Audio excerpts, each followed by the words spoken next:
രഹസ്യമായിരുന്ന തെറ്റുകൾ ചെയ്യാൻ ലജ്ജയില്ലാത്തവരുടെ ശിക്ഷ എന്താണെന്നറിയാമോ? അവരുടെ മുഴുവൻ നന്മകളും പൊടിപടലങ്ങളായി മാറും. അള്ളാഹു നമ്മെ കാക്കട്ടെ.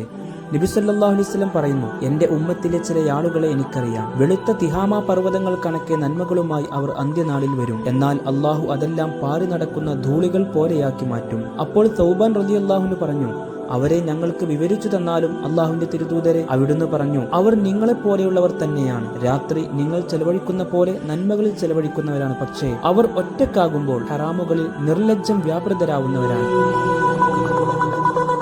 അള്ളാഹുവിന്റെ നോട്ടത്തിൽ നീ ലജ്ജ കാണിക്കുക. ഇരുട്ടിന്റെ മറയത്തും നിന്റെ കണ്ണിനോട് നീ പറയണം, ഇരുട്ടിന്റെ സൃഷ്ടാവ് നിന്നെ കാണുന്നുണ്ടെന്ന്.